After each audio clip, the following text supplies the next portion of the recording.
Hello दोस्तों, स्वागत है आपका हमारे यूट्यूब चैनल स्टडी डायलॉग्स में।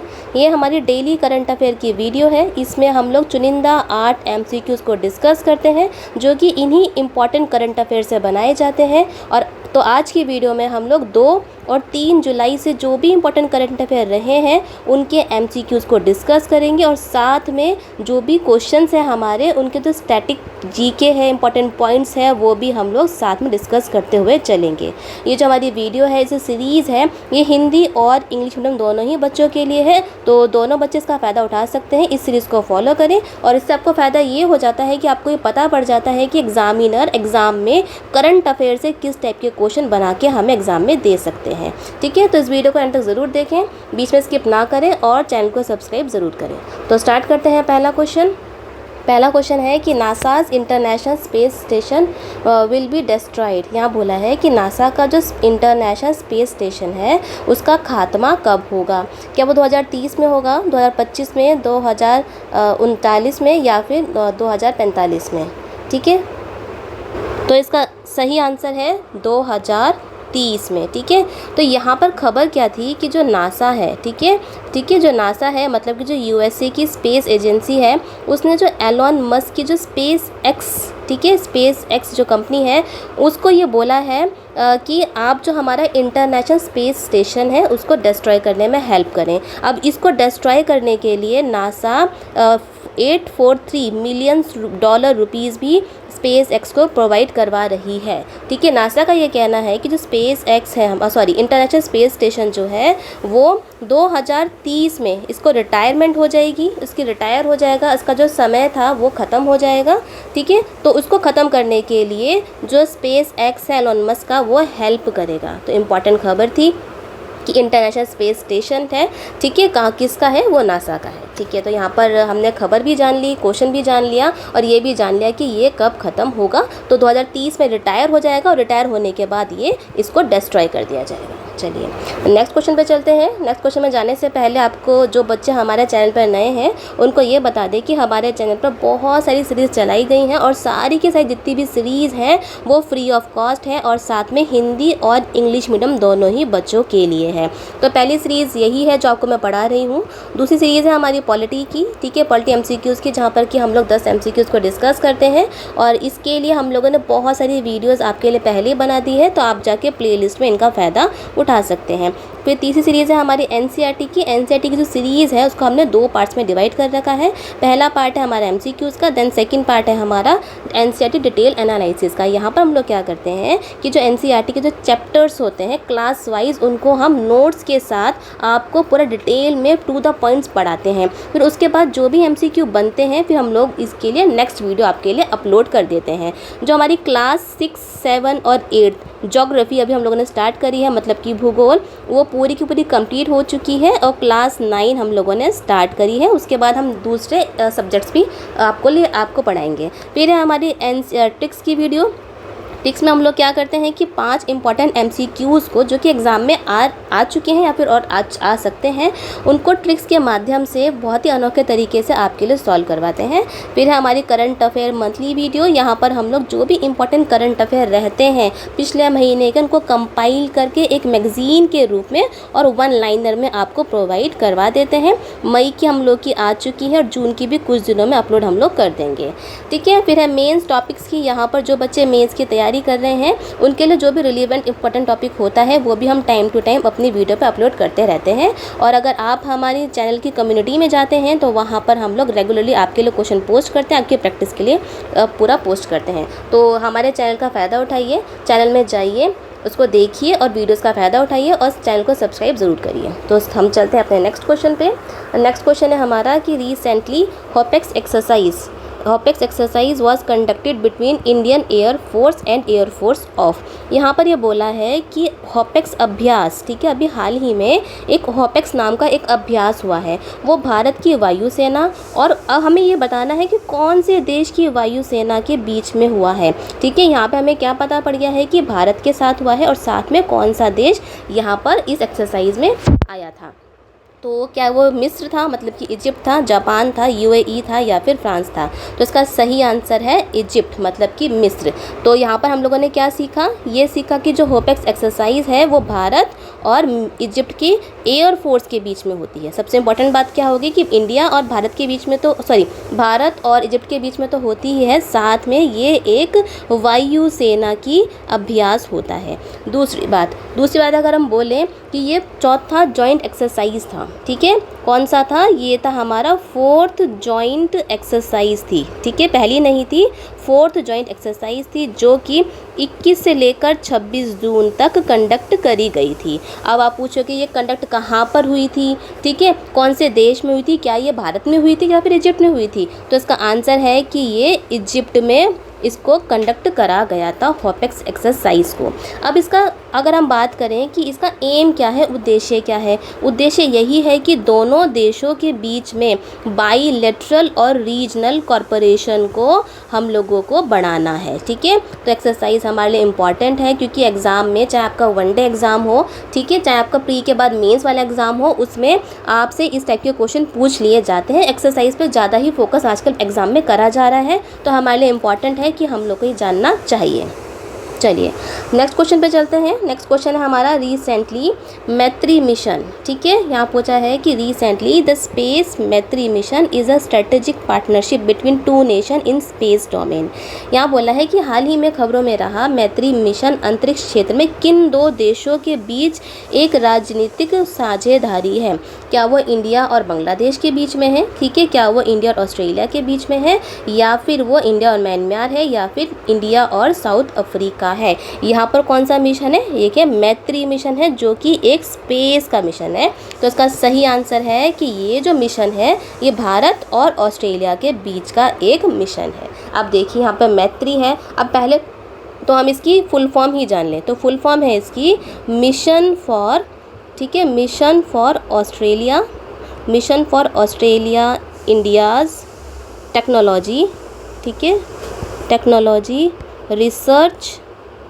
रिसर्च एंड इनोवेशन, ठीक है। आपसे इसकी जो फुल फॉर्म है वो भी पूछी जा सकती है, तो पहले हम लोग को फुल फॉर्म ही पता होनी चाहिए। और मैत्री मिशन जो कि स्पेस का है वो भारत और ऑस्ट्रेलिया के बीच का एक हम बोले तो एक हमारा राजनीतिक साझेदारी वाला एक मिशन है, ठीक है। और जो इसमें क्या है, इसमें ऑस्ट्रेलिया की जो गवर्नमेंट है, ठीक है, ऑस्ट्रेलिया की गवर्नमेंट, साथ में हमारा जो भारत का जो NSIL है, ठीक है, मतलब कि इसरो का न्यू स्पेस इंडिया लिमिटेड, ये दोनों मिलके यहाँ पर ये काम करते हैं, ठीक है।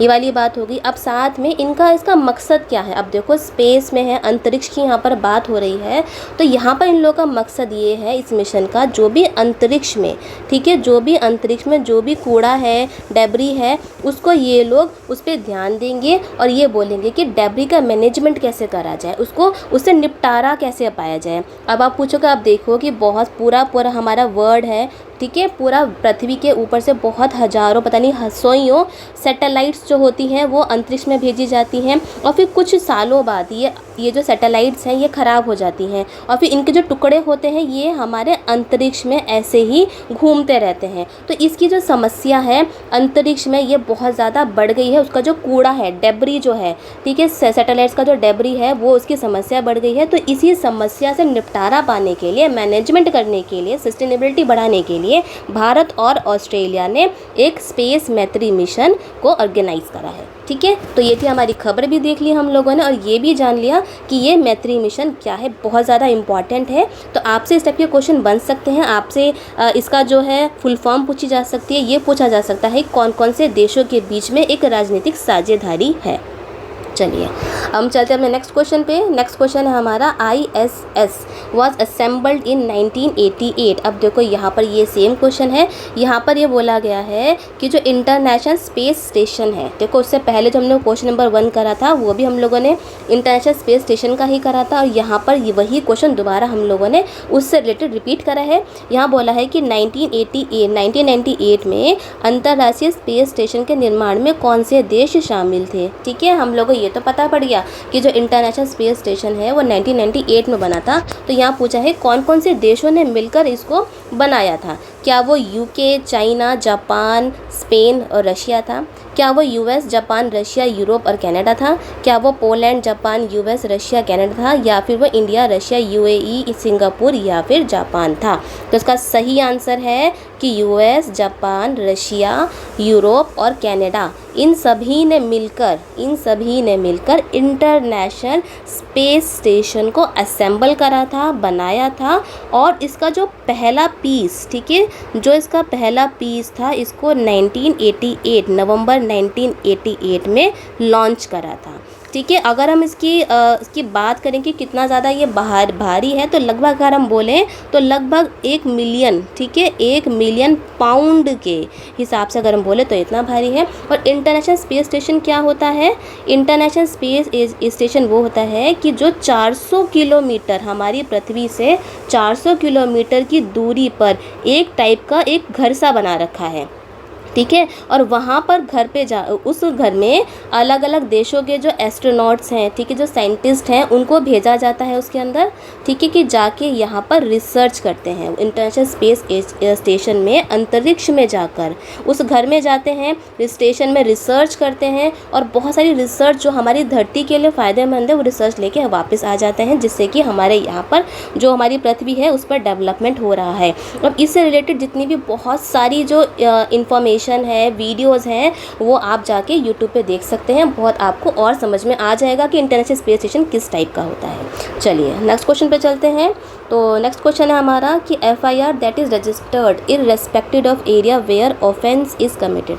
यहाँ बोला है कि ऐसी प्राथमिकी जो किसी के पुलिस स्टेशन में दर्ज की जा सकती है, किसी भी पुलिस स्टेशन में जो दर्ज की जा सकती है, चाहे अपराध किसी भी स्थान पर हुआ हो, उस ऐसी प्राथमिकी या फिर ऐसी FIR को हम क्या बोलते हैं?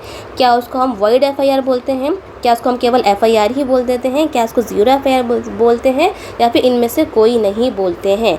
तो इसका सही आंसर है ज़ीरो FIR। हाँ, ज़ीरो FIR। अब देखो, आप सबको ये पता होगा कि जो भी FIR है, ठीक है, फर्स्ट इन्फॉर्मेशन रिपोर्ट है, उसको कराने के लिए अगर जहाँ पर अपराध हुआ है, जिस एरिया में अपराध हुआ है, उसी के पुलिस स्टेशन में वो FIR रजिस्टर्ड होती है, ये सबको पता है। लेकिन ज़ीरो FIR जो है वो एक ऐसा कंसेप्ट है, वो ये कंसेप्ट है कि चाहे अपराध यहाँ पर A जगह पर हुआ है, ठीक है, तो उस अपराध की जो भी FIR करानी है, हम जाके B वाले रीजन में जो पुलिस स्टेशन पड़ेगा वहाँ पर भी FIR करवा सकते हैं।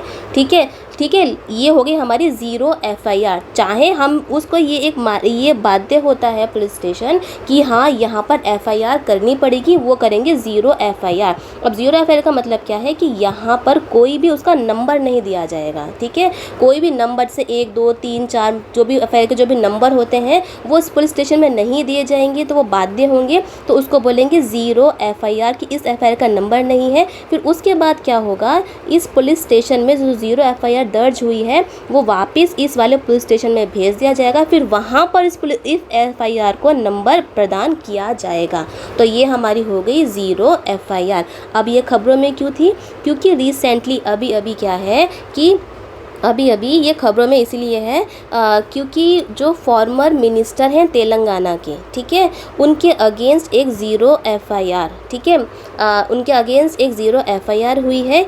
क्यों हुई है? क्योंकि उन्होंने जो तेलंगाना के जो चीफ मिनिस्टर हैं उनके बारे में कुछ बोला था, तो इसलिए ये खबरों में है, ज़ीरो FIR खबरों में है, हमसे एग्ज़ाम में पूछा जा सकता है, बहुत ज़्यादा इम्पॉर्टेंट है। और अगर इसकी इन्फॉर्मेशन के बारे में बात करें तो सबसे पहले इसकी जो रिकमेंडेशन थी ज़ीरो FIR की, वो जस्टिस वर्मा कमेटी, ठीक है, कौन सी कमेटी, ये भी आपसे पूछी जा सकती है कि कौन सी कमेटी से ज़ीरो FIR आई है, तो जस्टिस वर्मा कमेटी ने FIR की ये रिकमेंडेशन दी थी, ठीक है, ये रिकमेंडेशन दी थी। अब यहाँ पर आपको मैंने जो समझा दिया है कि यहाँ पर ऐसा नहीं है कि जहाँ पर क्राइम हुआ है, अपराध हुआ है, वहीं पर उसी पुलिस स्टेशन में ये FIR दर्ज कराई जाएगी, ठीक है। और इसका मेन मकसद ये था कि एक्यूज ऑफ एब्सेंस, ठीक है, लोग क्या बोलते थे कि जब यहाँ पर इस एरिया में अपराध ही नहीं हुआ है तो हम FIR क्यों करें, तो बस उन्हीं की इसी बहानेबाजी को ख़त्म करने के लिए कि इस एक्यूज़ को ठीक है, को ख़त्म करने के लिए, बहानेबाजी को ख़त्म करने के लिए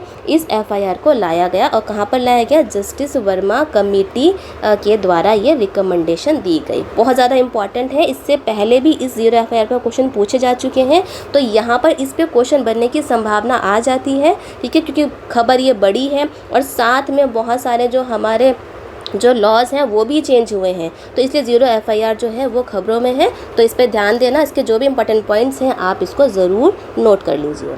फिर हमारा नेक्स्ट क्वेश्चन कि which of the following match is correct. यहाँ पर बोला है कि निम्नलिखित में से कौन सा मिलान सत्य है, ठीक है, कौन सा मिलान सत्य है। यहाँ बोला है कि भारतीय न्याय संहिता, ठीक है, भारतीय न्याय संहिता को क्या पहले सीआरपीसी बोला जाता था, या मतलब कि क्रिमिनल प्रोसीजर कोड बोला जाता था, क्या ये सही है।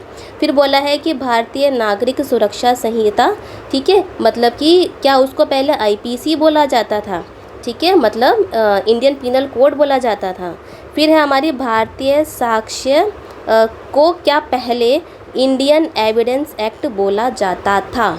तो सही आंसर है इसका, ये बिल्कुल सही है, ये दोनों गलत हैं, ठीक है। तो जो भारतीय न्याय संहिता है, ठीक है, उसको हम लोग क्या बोलते थे, पहले वो था आपका आईपीसी, इंडियन पीनल कोड का जो नया नाम है वो भारतीय न्याय संहिता हो गया है। और जो भारतीय नागरिक सुरक्षा संहिता है उसको पहले बोलते थे सीआरपीसी, मतलब कि क्रिमिनल प्रोसीजर कोड बोला जाता था।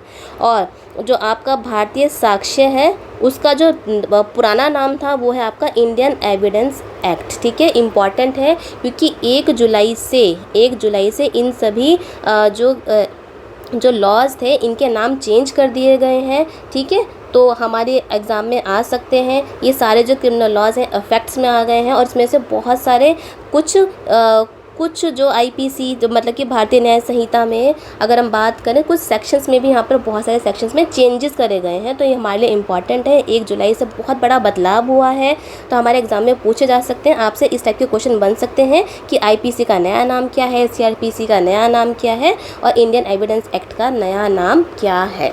चलिए नेक्स्ट क्वेश्चन पे चलते हैं। नेक्स्ट क्वेश्चन है हमारा कि DRDO has taken a preliminary study on design and development of indigenous conventional submarine under.